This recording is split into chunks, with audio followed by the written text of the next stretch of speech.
अस्सलाम वालेकुम स्टूडेंट्स, हम अमीनो एसिड्स और प्रोटीन्स, इनके स्ट्रक्चर और फंक्शन से रिलेटेड टॉपिक्स पढ़ रहे हैं आजकल। अमीनो एसिड्स के स्ट्रक्चर्स और उनके कुछ रिएक्शंस हम लास्ट लेक्चर्स में ऑनलाइन और ऑन कैंपस क्लासेस के दौरान पढ़ चुके हैं। आज हम डिस्कस करेंगे और उसके बारे में अमीनो एसिड्स की डिटेल्स, उनके अंदर पेप्टाइड बॉन्ड्स और पेप्टाइड चेन्स और पॉलीमेरिक स्ट्रक्चर्स जो भी हैं अमीनो एसिड्स के, विच आर पॉलीपेप्टाइड चेन्स, वो उन सब के बारे में आपको डिटेल अंडरस्टैंडिंग है।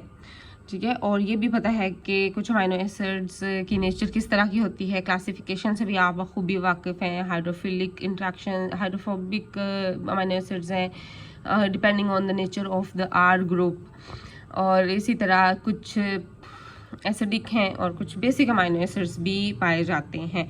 तो इन अमीनो एसिड्स जो कि आपस में पेप्टाइड बॉन्ड के थ्रू लिंक्ड होते हैं, उन अमीनो एसिड से मिलकर ये पॉलीपेप्टाइड चेन्स मिलकर फाइनल प्रोटीन स्ट्रक्चर्स बनाने में हेल्प करती हैं। तो ये प्रोटीन स्ट्रक्चर्स किस तरह से वजूद में आती हैं और इनकी कौन कौन सी टाइप्स हैं उनको देखते हैं, और इनकी स्ट्रक्चर कैरेक्टराइजेशन डिटेल में पढ़ते हैं आज हम। तो प्रोटीन स्ट्रक्चर में तीन तरह की इसकी स्ट्रक्चर कही जाती है। तीन से प्राइमरी, सेकेंडरी, टर्शरी और क्वार्टनरी स्ट्रक्चर, चार तरह की स्ट्रक्चर्स होती हैं। सब basic is primary structure. Primary structure में आप देख सकते हैं कि amino acid, different amino acids, तीन अमीनो एसिड्स, तीन ब्लू से सर्कल्स आपको नज़र आ रहे हैं। तो यू कैन सी कि तीन अमीनो एसिड्स हैं और आपस में ये एमाइड बॉन्ड, या फिर अमीनो एसिड्स के केस में इसको पेप्टाइड बॉन्ड कहा गया है, तो उसके साथ जुड़ते हैं। तो ये अमीनो एसिड्स यहाँ पे ये दिखाई गई हैं। एक तो ग्लाइसिन है, एक प्रोलाइन है, and other is threonine, THR लिखा हुआ है। तो ये तो तीन के बारे में यहाँ पे डिटेल दी गई है। इस तरह से 5 हैं, 10 अमीनो एसिड्स हैं, 15 हो गए, यहाँ पे 20 हो गए, 25। यहाँ पे आप देख सकते हैं कि तकरीबन 100 एंड देन 125 अमीनो एसिड्स, और एंड पे कार्बोक्सिलिक एंड है इस तरफ, और शुरू में NH2 NH3 प्लस एंड है। ठीक है, अमीनो एंड है। तो ये कॉन्स्टिट्यूट कर रहे हैं प्राइमरी स्ट्रक्चर ऑफ ट्रांसथराइटीन। इस अमीनो एसिड का नाम है, जिसमें 127 अमीनो एसिड होंगे शायद, और इसमें सीक्वेंस भी अमीनो एसिड का एग्जैक्टली सेम ही रहेगा, तो इसका नाम ट्रांसथराइटीन होगा। तो इस प्राइमरी स्ट्रक्चर ये दिखाने का मतलब ये है कि ये सिंपल अमीनो एसिड्स लेकिन एक प्रॉपर सीक्वेंस में पेप्टाइड बॉन्ड के थ्रू जब लिंक हों तो ये बनाते हैं primary structure of any of the protein. अच्छा, the sequence of amino acid in a protein is like the order of letters in a long word. ठीक है, अगर वर्ड में आप लेटर्स का ऑर्डर चेंज कर देंगे तो वो वर्ड ही किसी को समझ नहीं आएगा और उसका कोई मायने नहीं रहेगा।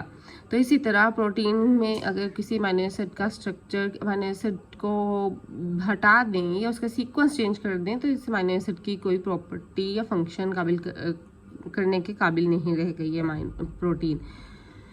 तो प्राइमरी स्ट्रक्चर किससे डिटरमिन किया जाता है? जेनेटिक इन्फॉर्मेशन से। जेनेटिक इन्फॉर्मेशन आती है न्यूक्लिक एसिड से, क्रोमोसोमल DNA और RNA फर्दर प्रोटीन की सिंथेसिस, और ये वहाँ से जेनेटिक इन्फॉर्मेशन आ रही होती है कि प्राइमरली किसी भी प्रोटीन का बेसिक प्राइमरी स्ट्रक्चर क्या होगा। Not only primary structure, secondary या फिर फाइनली टर्शरी और क्वार्टनरी स्ट्रक्चर्स भी क्या होंगे, ये सारी इन्फॉर्मेशन ही डिटरमिन करता है जेनेटिक कोड या जेनेटिक गाइडलाइन। अच्छा जी, ये थोड़ा आपको ये जो अब कॉइल से रिबन से नज़र आ रहे हैं, एक्चुअली ये पॉलीपेप्टाइड चेन्स, लेकिन अब ये आपस में कर्ल हो गई हैं, थोड़ी सी रैप हो गई हैं, और ये थोड़ा सा कॉम्प्लेक्स स्ट्रक्चर है as compare to that straight polypeptide chain structure जो कि हमने पहले अभी स्लाइड में देखा था। तो उससे थोड़ा सा कॉम्प्लेक्स स्ट्रक्चर है, तो इसे कहा जाता है secondary structure. The coils and folds of secondary structure result from hydrogen bond between repeating constituents of the polypeptide backbone. तो ये देखें जी, अगर लेट सपोज इन रिबन्स को देखें कि आपको ब्लू से कलर के रिबन्स नज़र आ रहे हैं, पर्पल कलर के शेड्स अलग हैं, तो ये अलग अलग पॉलीपेप्टाइड चेन्स हैं जो कि आपस में यहाँ पे आप देखेंगे हाइड्रोजन बॉन्डिंग के थ्रू ज्वाइन हो रही हैं। ठीक है, ये येलो से आपको लाइंस बार्स नज़र आ रही हैं। तो इन बिटवीन दो पॉलीपेप्टाइड चेन्स के दरमियान भी हाइड्रोजन बॉन्डिंग हो सकती है। ठीक है, एक तरह की चेन्स के दरमियान भी, दो डिफरेंट कलर की चेन्स के दरमियान भी हो सकती है। सेम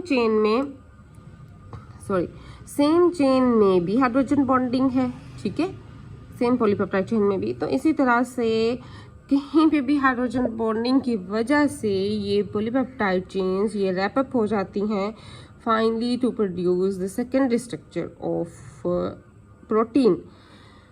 तो सेकेंडरी स्ट्रक्चर में यहाँ पे देखते हैं ये फिर इस तरह से बैंड्स आ जाते हैं। ये बैंड्स एक्चुअली ये कॉइल्स हैं। ठीक है, ये इस तरह से ये बैंड्स जो हैं या ये कॉइल्स जो हैं इनको भी ये कॉइल्स इस तरह से रिप्रेजेंट किए गए हैं और ये जो बैंड्स हैं इनको इस फॉर्म में रिप्रेजेंट किया गया है।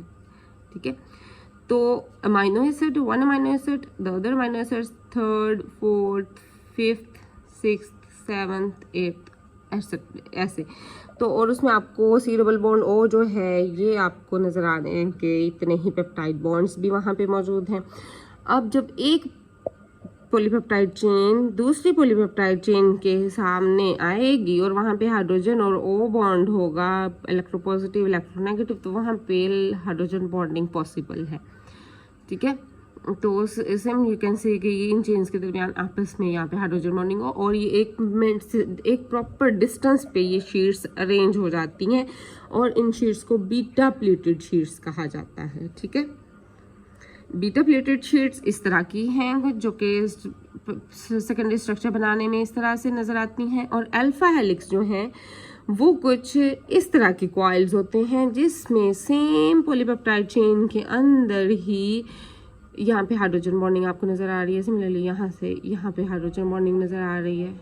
ठीक है, तो सेम एक पॉलीपेप्टाइड चेन के अंदर जब आपको हाइड्रोजन बॉन्डिंग मिलेगी तो it will coil around itself, तो ये अल्फा हेलिक्स मिलती हैं। और अगर दो डिफरेंट पॉलीपेप्टाइड चेन्स आपस में हाइड्रोजन बॉन्डिंग के थ्रू लिंक करेंगी तो ये बीटा प्लेटेड शीट्स बनाएंगी।